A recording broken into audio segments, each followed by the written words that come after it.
Shalom Alaikum Bapak Ibu, Saudara-saudari yang dikasihi di dalam Tuhan.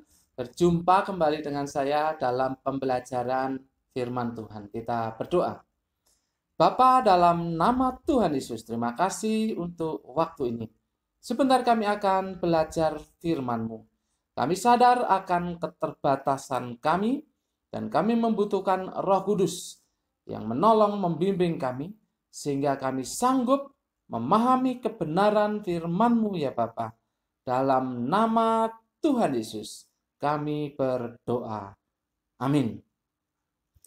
Bapak Ibu Saudara-saudari yang dikasih dalam Tuhan, hari ini Rabu 3 Februari 2021 kita akan belajar dari Matius pasal yang ke-16 ayat 5 sampai 12. Matius pasal yang ke-16 ayat 5 sampai dengan yang ke-12. Judulnya adalah Hei kamu yang kurang percaya. Hei kamu yang kurang percaya. Bapak Ibu Saudara-saudari yang dikasih dalam Tuhan, perkataan keras Tuhan Yesus ini ditujukan kepada murid-muridnya yang sudah sekian waktu mengikut Dia. Kita baca ayat 8. Dan ketika Yesus mengetahui apa yang mereka perbincangkan, Ia berkata, "Mengapa kamu memperbincangkan soal tidak ada roti? Hai orang-orang yang kurang percaya." Bapak Ibu Saudara-saudari yang dikasihi di dalam Tuhan, ada kata kurang percaya di sini. Kata kurang percaya di dalam bahasa Yunani adalah oligopistos. Oligopistos. Ini sama saja artinya dengan sedikit percaya. Sedikit percaya. Ada tapi sedikit. Ya masih lumayan lah ya. Masih lumayan. Ada percaya tapi sedikit. Bukankah hal seperti itu seringkali terjadi dalam kehidupan kita? Ya kita percaya tetapi ya percaya bagaimana gitu ya. Tidak sepenuhnya, tidak mantap dalam kepercayaan kita tentang sesuatu. Bapak Ibu Saudara-saudari yang dikasih dalam Tuhan, kita akan belajar dua hal di dalam ayat-ayat ini. Yang pertama ini berupa pertanyaan, mengapa bisa kurang percaya? Mengapa bisa kurang percaya? Jawabannya adalah karena yang memenuhi pikiran itu adalah kebutuhan hidup. Di sini roti ya, tentang roti. Karena yang memenuhi pikiran adalah kebutuhan hidup. Hal yang berkaitan dengan kebutuhan hidup. Di sini tentang roti. Baca ayat 7. Maka mereka berpikir-pikir. Dan seorang berkata kepada yang lain, itu dikatakannya karena kita tidak membawa roti. Itu dikatakannya karena kita tidak membawa roti. Bapak Ibu, perbincangan itu menunjuk bahwa pikiran mereka jelas dipenuhi dengan kebutuhan pokok di sini tentang roti. Yesus berkata apa, mereka berpikir tentang roti. Apalagi kalau mereka tidak membawa roti dikatakan di sini, maka mereka langsung ingat ini karena kita tidak membawa roti.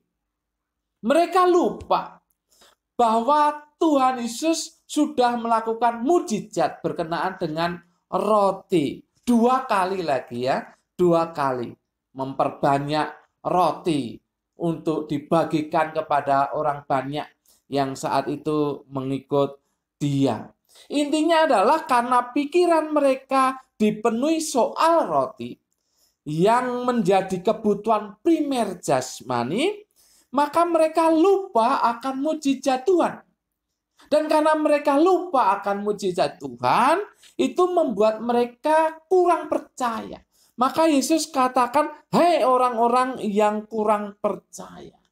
Jadi pikiran mereka yang dipenuhi dengan kebutuhan pokok, kebutuhan primer yaitu roti itu, maka membuat mereka lupa Tuhan Yesus sudah melakukan 2 kali mujizat berkenaan dengan roti.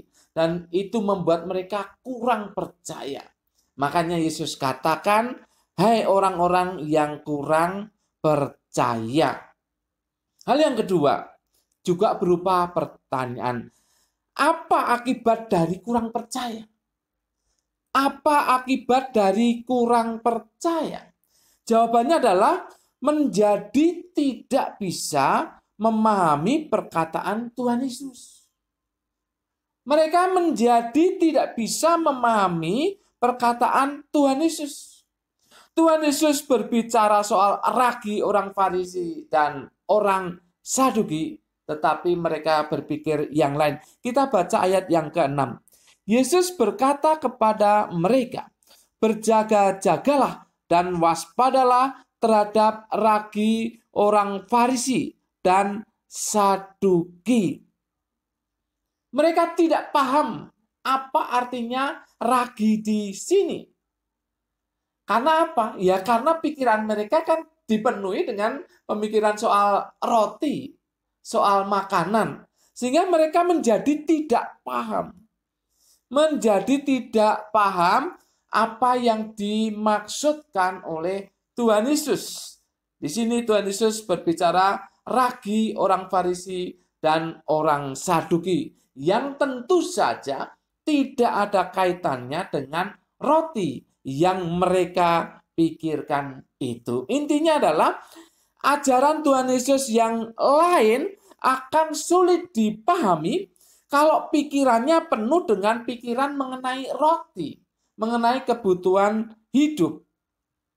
Untung saja Tuhan Yesus baik. Dia menegaskan lagi. Dan akhirnya mereka menjadi paham. Nanti Bapak Ibu baca ayat 9 sampai dengan yang ke-12. Apa yang bisa kita terapkan di dalam kehidupan kita mengenai kisah ini? Yang pertama, kita memang perlu memikirkan kebutuhan pokok kita. Kita memang perlu memikirkan kebutuhan jasmani. Ya tidak mungkin kita tidak memikirkannya. Tetapi kalau itu menguasai pikiran kita, kalau itu menguasai, memenuhi pikiran kita, jadi yang ada di dalam pikiran kita itu hanya kebutuhan jasmani, kebutuhan makan, minum, dan seterusnya seperti itu. Kalau itu yang menguasai pikiran kita, maka kita akan lupa bahwa Tuhan pernah membuat mujizat di dalam kehidupan kita. Bahwa Tuhan pernah mencukupi kebutuhan kita. Bahwa Tuhan pernah menolong kita. Dan itu membuat kita sulit memahami isi Alkitab ini. Kita sulit memahami kebenaran-kebenaran firman Tuhan yang lain. Karena kita dipenuhi, pikiran kita dipenuhi dengan pikiran untuk memikirkan masalah makan dan minum saja. Itu penting untuk diperhatikan. Sekali lagi, kalau pikiran kita hanya dipenuhi, dikuasai dengan pemikiran tentang makan, minum, dan kebutuhan jasmani, maka kita akan lupa bahwa Tuhan sudah pernah berkarya, mencukupi kita, menolong kita, dan kita tidak bisa memahami kebenaran firman Tuhan yang lain yang tertulis dalam Alkitab ini. Itu yang pertama. Yang kedua, kita harus fokus. Kita harus fokus bahwa Tuhan itu sudah melakukan perbuatan yang ajaib bagi kita dan kita harus melakukan firman Tuhan. Kita harus fokus tentang hal itu. Kita harus fokus untuk berpikir bahwa Tuhan sudah berkarya, bahwa Tuhan sudah berbuat sesuatu yang demi kebaikan kita. Tuhan sudah menolong kita, Tuhan sudah mencukupkan kebutuhan kita, Tuhan sudah memperhatikan kita, Tuhan sudah memelihara kita. Kita harus fokus akan karya Tuhan dan firman-Nya, sehingga kita bisa melakukan, kita bisa memahami firman Tuhan yang lain dan bisa melakukan. Kalau kita fokus, maka kita akan menjadi tenang dan iman kita tidak goyah. Tuhan tidak akan berkata kepada kita, hei orang-orang yang kurang percaya. Karena kita fokus kepada perkara ajaib yang Tuhan sudah buat bagi kita. Mujizat-mujizat yang Tuhan sudah lakukan bagi kita. Pemeliharaannya, pertolongannya, dan kecukupan yang diberikan kepada kita. Serta kita fokus kepada firman Tuhan dan melakukannya. Yang ketiga, kita harus percaya. Kita harus percaya. Karena apa? Kalau kita kurang percaya, maka hidup kita menjadi bimbang. Maka kita harus percaya. Kita percaya bahwa Tuhan itu mengawas kita. Tuhan itu menjaga kita. Tuhan itu memelihara kita. Kita harus percaya.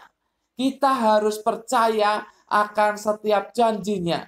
Kita harus percaya dan lakukan apa yang Dia perintahkan. Jadi kita harus percaya. Saya ulangi, untuk kita tidak dikatakan oleh Tuhan, hai orang-orang yang kurang percaya, maka kita jangan dikuasai oleh pemikiran tentang kebutuhan jasmani. Kita harus fokus kepada perkara ajaib yang Tuhan pernah perbuat bagi kita. Tuhan pernah lakukan kepada kita.